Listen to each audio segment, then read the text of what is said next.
चाहे बुरे से बुरा व्यक्ति भी हो या कोई ऐसा व्यक्ति हो जिसने बुरे से बुरा काम किया है, अपन को लगे ये तो अच्छे अच्छे काम कर रहा था, उसने ऐसा क्यों किया, तो देखो हर एक व्यक्ति जो अच्छे से अच्छा भी क्यों ना हो, उसके जीवन में भी कुछ वीक क्षण आती है, और उस वीक क्षण में जो वो संभल ना पाए, तो उस वीक क्षण में वो ऐसे काम कर देता है कि उससे पूरा जीवन पछताना पड़ता है। लम्हों ने की खता, सजा सदियों ने पाई है। एक लम्हे के अंदर हुई गलती और उसकी सजा पूरी जिंदगी भोगनी पड़ती, ऐसा होता है कि नहीं? अपन को लगे इस व्यक्ति ने ऐसा काम कर दिया, तो देखो मानव हैं तो मानव है, तो इस दुनिया में कोई परफेक्ट नहीं है। मानव है तो इस दुनिया में कोई परफेक्ट नहीं है, और हरेक के जीवन में वीक क्षण आती है जब अपने मन के अंदर प्रलोभन जगता है। ये एक काम गलत कर लूं तो किसी को पता चलेगा, ये एक काम गलत कर लूं तो एक गलत सोच से क्या होगा, गलत बात कर ली क्या होने वाला है। देखो एक गलत बात अपन करें ना, तो गुजराती में किसी कवि ने बहुत सुंदर कहा है, क्या जीवन छे एवू जेवू के गणित, जीवन छे एवू जेवू के गणित, जो एक पद खोटू आखो दाखलो खोटो। ये जीवन कैसा है? मैथमेटिक की तरह। और मैथमेटिक के अंदर आपको लगे जीवन में एक स्टेप गलत कर दिया, कौन देखा, किसी को पता तो चला नहीं, किसी ने मुझे देखा तो नहीं, लेकिन जीवन मैथमेटिक की तरह है। एक स्टेप यदि गलत हुआ तो कभी भी टोटल मिलेगा। यदि अपने जीवन में भी टोटल में गड़बड़ हो रही हो ना, तो मानना कहीं ना कहीं कोई स्टेप गलत हुआ है। जीवन के टोटल नहीं मिल रहे तो मानो कहीं ना कहीं कोई स्टेप गलत हुआ है, जिसके कारण ये जीवन के टोटल मिल नहीं रहे। और अपने जीवन में देखो हर बार ऐसी कमजोर क्षणें दिन में आती हैं, चाहे किसी को दिन में आती हो, किसी को एक वीक में आती हो, किसी को महीने में आती हो, किसी को वर्ष में आती हो, कि जब अपना मन ये इच्छा रखता है कि मैं इस लिमिट को क्रॉस करूं। जब जब अपने मन के अंदर ये बात आती है कि ये एक जरा सा गलत काम कर लूं, ये एक बार कर लूं, कौन देखेगा, और लोग कर रहे हैं तो फिर मुझे करने में क्या आपत्ति, पूरी दुनिया ये आनंद ले रही है तो मुझे करने में क्या आपत्ति।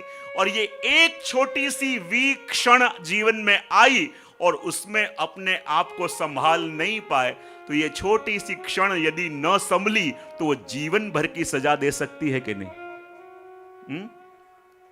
जीवन भर के लिए, उस एक क्षण के लिए पछताना पड़े, ऐसा होता है कि नहीं होता है? इसलिए यहां श्री महाप्रभु जी ने हमें वो क्षणें भी बताई हैं कि जो अपने जीवन की वीक क्षणें हैं, जब अपना मन कमजोर हो जाता है, जब अपना मन या तो किसी के प्रलोभन में आ जाता है कि वो सब ये कर रहे हैं तो मैं क्यों रह जाऊं, और उस एक क्षण को अपन अपने आप में संभाल ना पाए, जीवन भर उसका पछताना पड़े। इसलिए यहां कह दिया कि विवेक धैर्य सततम रक्षणीय तथाश्रया। दो अर्थ इस पंक्ति के करे आचार्यों टीकाकारों ने। पहला अर्थ यह किया कि विवेक धैर्य तथा आश्रय का हमेशा रक्षण करना चाहिए, और दूसरा अर्थ टीकाकारों ने किया कि विवेक धैर्य का रक्षण ऐसे करना चाहिए कि जिससे आश्रय की सिद्धि हो। विवेक धैर्य का रक्षण ऐसे करो जिससे आश्रय की सिद्धि हो। अब आपको लगेगा ये विवेक यानी क्या, धैर्य यानी क्या, और जो आश्रय हमें पाना है वो आश्रय किसको कहते हैं? तो इसके अंदर श्री महाप्रभु जी ने पूरे विवेक तत्व को भी खोल के रख दिया है, धैर्य को भी खोल के रख दिया है, और आश्रय को भी खोल के रख दिया है। और देखो जीवन में यदि आप किसी से भी बचना चाहते हो, आप चाहोगे कि मैं क्रोध को कंट्रोल कर लूं, मैं राग को कंट्रोल कर लूं, मैं काम को कंट्रोल कर लूं, ईर्ष्या को कंट्रोल कर लूं, जीवन में कभी नहीं कर पाओगे। आप जिसको भी अपने अंदर से दूर करना चाहते हो या जिससे बचना चाहते हो, कहते हैं उसको समझ लो, लड़के जीत नहीं पाओगे। जैनिज्म में भी सूत्र आता है, बत्थो सहाव धम्म। धर्म यानी क्या कि जो भी वस्तु जैसी है उसे बिल्कुल वैसी देख लो, और जैसी है वैसी उसे देख लोगे, वैसी उसे समझ लोगे, तो वो कभी भी आपके ऊपर उसका प्रभाव डाल नहीं पाएगी। हम लड़ना चाहते हैं, हम उसका निग्रह करना चाहते हैं और उसी में फंस जाते हैं। वो वस्तु है कैसी, कैसे वर्क करती है, उसका प्रभाव मेरे ऊपर क्यों आ रहा है, और मेरे ऊपर प्रभाव के मैं उसका कंट्रोल कर रहा हूं या वो मेरा कंट्रोल कर रही है। ये जब पता चल जाए इंसान को, तो किसी भी वस्तु का प्रभाव उसके मन के ऊपर फिर आ नहीं सकता। और इसलिए कह दिया कि विवेक धैर्य का आशय क्यों करना चाहिए। तो अपने आचार्य भी कहते हैं कि जिस प्रकार यदि कोई व्यक्ति ज्ञान मार्ग में जा रहा हो, आप जिस रास्ते पे जा रहे हो, तो वहां रहने के प्रोटोकॉल आपको फॉलो करने चाहिए कि नहीं? हाँ के ना बोलो, पता चला किसकी हाँ पाड़ी, फॉलो करने चाहिए उसकी कि फॉलो नहीं करने चाहिए उसकी? करने चाहिए।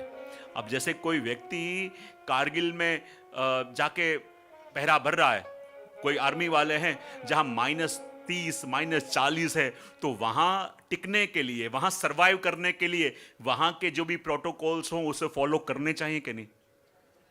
उसी प्रकार यदि कोई रेगिस्तान के अंदर 50 डिग्री है, 52 डिग्री है, ऐसी जगह रहता है, तो वहां के अनुरूप आहार, वहां के अनुरूप सब कुछ उसे फॉलो करना चाहिए कि नहीं?